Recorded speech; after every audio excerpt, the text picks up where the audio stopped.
Hi అండి. అందరికీ నమస్తే. ఈరోజు వీడియోలో మనం వినబోయే కథ ఏంటో తెలుసుకునే ముందు మీ అందరికీ కూడా నా చిన్న రిక్వెస్ట్. కొత్తగా మన ఛానల్ చూసిన వాళ్ళు తప్పకుండా ఒక లైక్ చేసి మీ ఫ్రెండ్స్‌కి, ఫ్యామిలీ మెంబర్స్‌కి షేర్ చేయండి.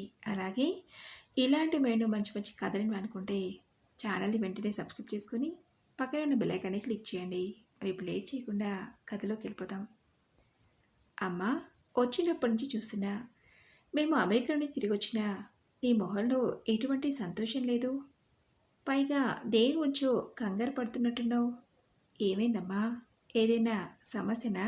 అడిగాడు సంజయ్. కొడుకు అడిగిన ప్రశ్నకి అలాంటిది ఏం లేదురా, బాగానే ఉన్నాను కదా అంది జానకి. లేదమ్మా, అంతకుముందు నేను ఎప్పుడు అమెరికా నుంచి వచ్చినా నువ్వు చేసే హడావుడి అంతా ఇంత కాదు.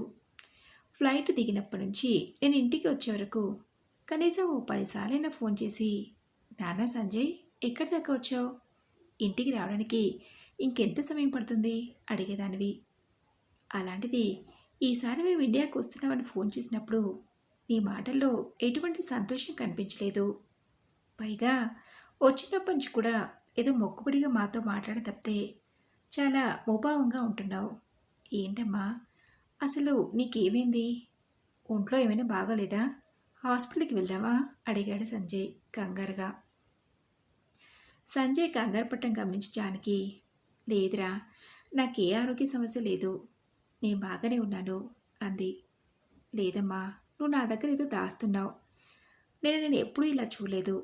శైలు కూడా అంటుంది అత్తగారి మొహంలో మనం ఇండియాకు వచ్చిన సంతోషమే కనిపించట్లేదు అని. చెప్పమ్మా, నువ్వు ఇంత డల్గా ఉండడానికి గల కారణం ఏంటి అడిగాడు సంజయ్.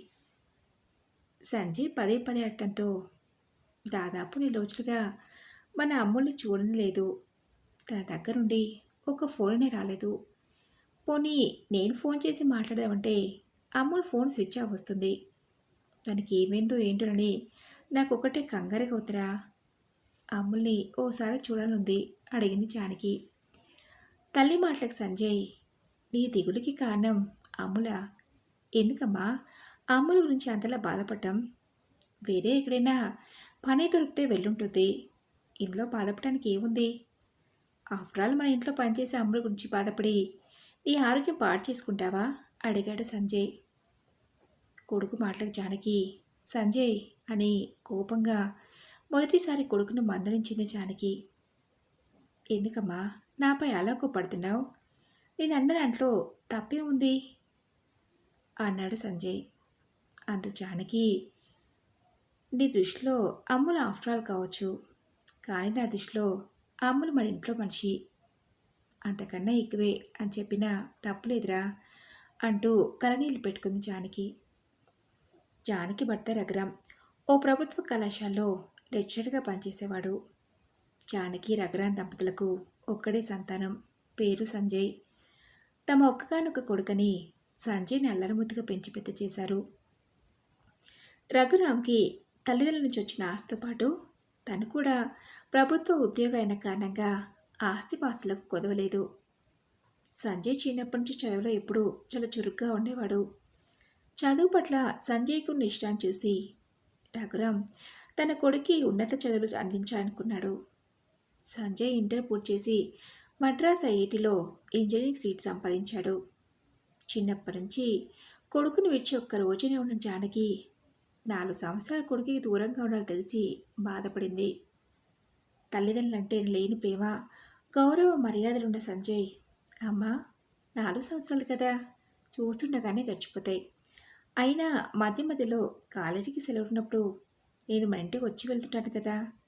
అమ్మా, నువ్వే చెప్పు, నీ కొడుకు గొప్ప చదువులు చదువుకున్నాడంటే నీకెంత గర్వంగా ఉంటుంది అని తల్లికి నచ్చచెప్పి సంజయ్ కాలేజీలో చేయటానికి బయలుదేరాడు.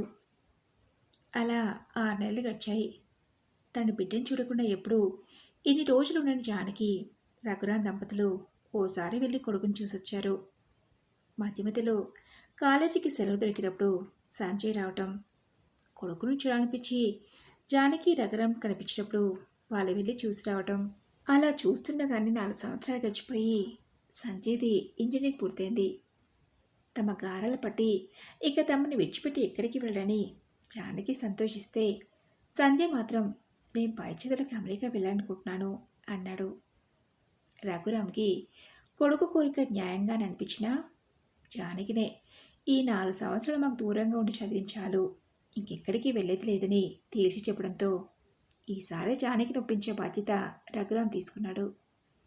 అదేంటి జానకి, వాడు వెళ్తానంటుంది చదువుకోవడానికి, కానీ అక్కడే ఉండిపోవడానికి కాదు కదా.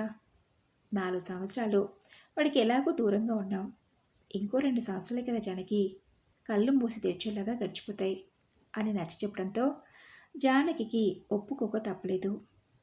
అలా సంజయ్ అమెరికాకు వెళ్ళటం, ఎంఎస్ పూర్తి చేసుకుని వెంటనే తిరిగి ఇండియాకి రావటం, ఆ వెంటనే బెంగళూరులోని ఒక కంపెనీలో ఉద్యోగులు చేరటం అన్నీ చకచకా జరిగిపోయాయి. సంజయ్ ఉద్యోగంలో చేరిన కొత్తలో అక్కడి వాతావరణం, భోజన సదుపాయాలకు కొడుకు ఎక్కడ ఇబ్బంది పడతాడో అనుకున్న జానకి కొన్నాళ్ళు బెంగళూరులో కొడుకుకి సాయంగా ఉంది. అలా 2 ఏళ్ళు గడిచాక సంజయ్కి తగిన సంబంధం చూసి పెళ్లి జరిపించారు జానకి రఘురామ్ దంపతులు. సంజయ్ భార్య శైలు కూడా సాఫ్ట్వేర్ ఇంజనీరే. ఇద్దరూ ఉద్యోగాలు చేసుకుంటూ హాయిగా ఉంటున్నారు. అలా 5 సంవత్సరాలు గడిచాయి. అప్పటికే రఘురామ్ రిటైర్డ్ అయ్యాడు. ఈ వయసులో మేమిద్దరం మాత్రం హైదరాబాద్లో ఉండి చేసేది ఏముంది? పిల్లలిద్దరూ ఉద్యోగానికి వెళ్ళేవాళ్ళు. మేము వాళ్ళతో పాటే ఉంటే వాళ్ళకి కాస్త సహాయంగా ఉంటుందనుకున్న జానకి రఘురామ్లు విషయం సంజయ్తో చెప్పారు. అప్పటికే సంజయ్, నేనే మీకు విషయం చెప్పాలని ఫోన్ చేద్దామనుకున్నానా అన్నాడు. ఏంట్రా విషయం అడిగాడు రఘురామ్. మరేం లేదు నాన్న, ఓ ప్రాజెక్టు పని మీద నేను కొంతకాలం అమెరికాలో పనిచేయాలంటున్నారు. ఆ విషయం విన్నాక నేను వెళ్ళక తప్పదని అడిగాను. నాతో పాటు శైలు కూడా మంచి ఉద్యోగంలో ఉంది కదా. తను నాతో అమెరికాకు వస్తే మళ్ళీ అక్కడ ఉద్యోగం వెతుకోవడం ఇబ్బందిగా ఉంటుందని. కానీ మా ఆఫీస్లో తప్పదు అనేసరికి ఏం చేయాలని ఆలోచిస్తున్నాను నాన్న అన్నాడు సంజయ్. ఇందులో ఆలోచించడానికి ఏముందిరా సంజయ్, అమెరికాలో పనిచేసే అవకాశం వస్తే కాదనుకోవటం ఎందుకు? కావాలంటే శైలు కొన్నాళ్ళు ఉద్యోగం మానేస్తుంది, అంతేకాని అంత మంచి అవకాశాన్ని ఎందుకురా వదులుకోవటం అని తండ్రి నచ్చి చెప్పడంతో సంజయ్, మరి అమ్మ మీరు అన్నాడు సందేహంగా. అందుకు రఘురామ్, మాకే వింద్రా, మేం బాగానే ఉన్నాం కదా, మా గురించి టెన్షన్ పడాల్సింది ఏమీ లేదు, కానీ అందుకు కావాల్సిన ఏర్పాట్లో ఉండు అని చెప్పాడు. అలా సంజయ్ శైలు అమెరికాకు వెళ్లాల్సి వచ్చింది.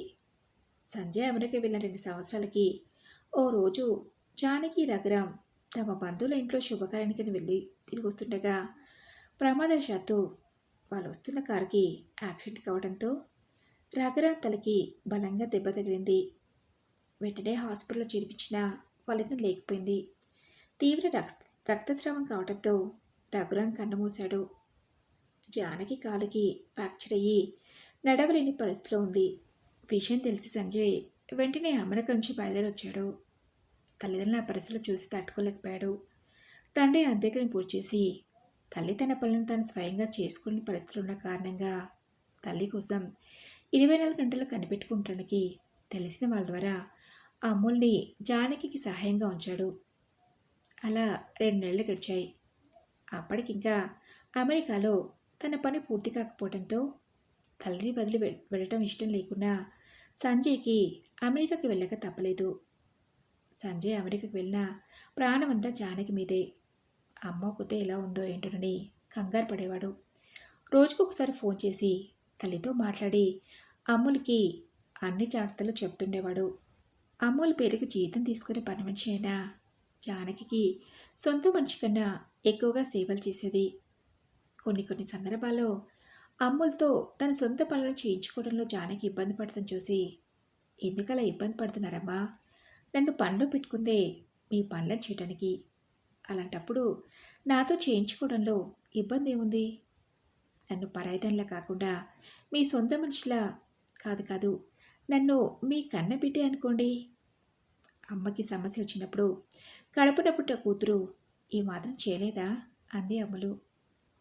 అలా అమ్ములు జానకిని చూసుకోవడమే కాకుండా ఇంటి పనులు, వంట పని, బయట నుంచి తేవలసిన ప్రతిదీ చూసుకుంటూ తక్కువ సమయంలోనే అమ్ములు జానకి తన సొంత మనిషి కన్నా ఎక్కువైంది. అమ్ములకి చిన్నప్పుడే తల్లిదండ్రులు పోయారని, తమ బంధువుల దగ్గర పెరిగిందని, పెళ్ళైన కొంతకాలానికే భర్త వదిలేస్తే అమ్ములు ఒంటరిదని తెలిసి జానకి తన కన్నబిడ్డలా చూసుకునేది. సంజయ్కి అమెరికాలో తన ప్రాజెక్ట్ పని పూర్తి కావడానికి ఇంకా 3 సంవత్సరాల సమయం ఉండగా ఏమాత్రం వీలు కుదిరినా తల్లిని చూడటానికి ఇండియాకు వచ్చి వెళ్తుండేవాడు. సంజయ్కి 2 పిల్లలు. 1-2 సార్లు సంజయ్ ఇండియాకు వచ్చినప్పుడు అమ్ములు తన తల్లిని చూసుకున్న తీరును చూసి, అమ్మయ్య, అమ్ములు ఉన్నంత వరకు అమ్మ గురించి కంగారు పడాల్సిన అవసరం లేదని అమెరికాలో ప్రశాంతంగా ఉండగలుగుతున్నాడు. అలా చూస్తుండగానే 3 సంవత్సరాలు గడిచి అమెరికాలో తన పని పూర్తి కావడంతో సంజయ్ మరో 4 రోజులు నేను ఇండియాకి తిరిగి వచ్చేస్తున్నానమ్మా అని జానకికి ఫోన్ చేసి చెప్పడంతో జానకి చాలా సంతోషించింది. అలా 15 రోజులు గడిచాయి. సంజయ్ ఇండియాకి రావడానికి మరో 15 రోజుల సమయం ఉండగా ఉన్నట్టుండి అమ్ములు, ఓ 2 రోజులు నేను మా బంధువుల ఇంటికి వెళ్ళి రావాలమ్మా అడిగింది. అమ్ములు అడిగిన దానికి జానకి, అదేంటమ్ములు, నువ్వు వెళ్తే మరి నా పరిస్థితి ఏంటి? నీకు తెలుసు కదా, నువ్వు లేకుండా నేను ఏ పని చేసుకోనని అడిగితే, అయ్యో, ఆ విషయం మీరు నాకు ప్రత్యేకంగా చెప్పాలమ్మా. నేను వచ్చే వరకు మిమ్మల్ని చూసుకోవడానికి నాకు తెలిసిన ఒక ఆవిడని మీకు తోడుగా ఉంచి వెళ్తానమ్మా. తన గురించి కంగారేమీ లేదు, చాలా మంచి ఆవిడ.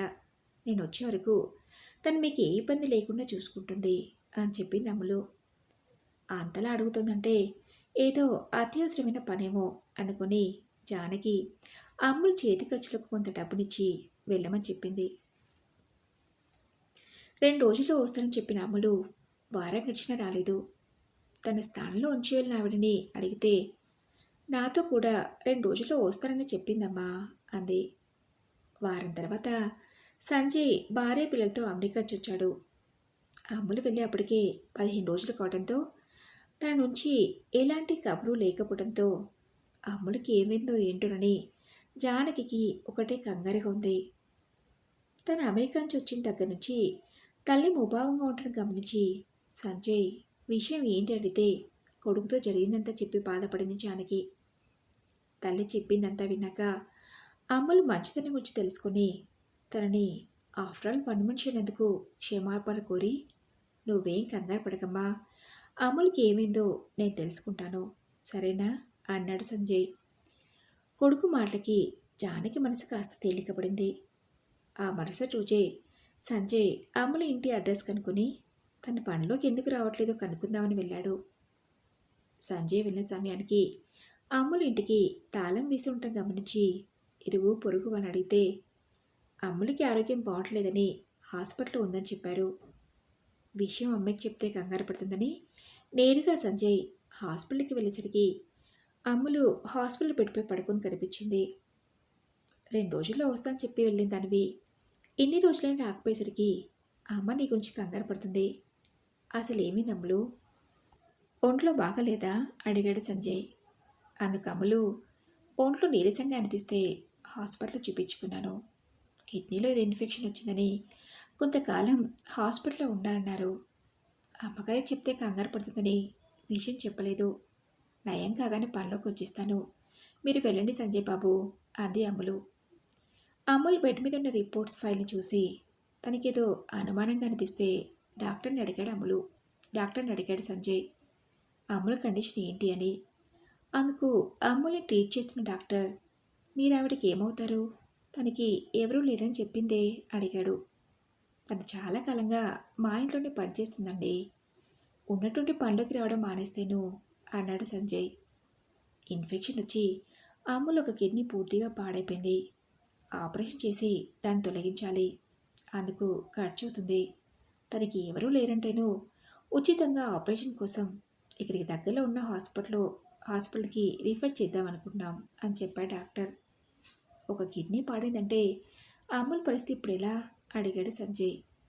మరో కిడ్నీ బాగానే ఉంది కదా, కొన్ని రోజులు మందులు వాడితే ఇబ్బంది ఏమీ ఉండదు అన్నాడు. సరే డాక్టర్, అమ్ముల ఆపరేషన్ కోసమే ఖర్చుని నేనే భరిస్తాను, తనకి ఆపరేషన్ చేయమని చెప్పడంతో డాక్టర్ అందుకు సరే అన్నాడు. ఇంటికి వచ్చి విషయం తల్లితో చెప్పడంతో, నేను కంగారు పడతానని అమ్ముల విషయం నా దగ్గర దాచినట్టుందిరా, సమయానికి తన గురించి తెలుసుకుని మంచి పని చేశావు, లేదంటే ఇంకెన్ని ఇబ్బందులు పడేదో పాపం. పోనీలే, ఆ దేవుడి దయ వల్ల అమ్ములు తిరిగి కోలుకుంటే అంతే చాలు అంది జానకి. ఆ తర్వాత వారం రోజులకి అమ్ములు పూర్తిగా కోలుకుని హాస్పిటల్ నుంచి డిశ్చార్జ్ అయింది. తను తిరిగి పూర్తిగా కోలుకోవడానికి కారణమైన సంజయ్కి జానకికి నమస్కరిస్తూ మీ రుణం ఎప్పటికీ తీర్చుకోలేనమ్మా అనటంతో 24 గంటలు నీ ఆరోగ్యాన్ని కూడా లెక్క చేయకుండా నన్ను కంటికి రెప్పలా చూసుకున్నావు. నీకు నేను ఎంత చేసినా తక్కువే అమ్ములు అంది జానకి. ఆ అమ్ములు 2 చేతులని తన చేతుల్లోకి తీసుకుని. మరి ఇదండి రోజు కథ. ఈ కథపై మీ విలువైన అభిప్రాయాన్ని నాతో కామెంట్ బాక్స్లో షేర్ చేసుకోండి. అలాగే ఈ కథ మీకు నచ్చింది అనుకుంటున్నాను. నచ్చితే తప్పకుండా ఒక లైక్ చేసి మీ ఫ్రెండ్స్కి, ఫ్యామిలీ మెంబర్స్కి షేర్ చేయండి. అలాగే ఇలాంటి మరెన్నో మంచి మంచి కథలని అనుకుంటే ఛానల్ని వెంటనే సబ్స్క్రైబ్ చేసుకొని పక్కనే ఉన్న బెల్ ఐకాన్ని క్లిక్ చేయండి. నెక్స్ట్ వీడియోలో మరొక మంచి కథతో కలుసుకుందాం. Thank you for listening.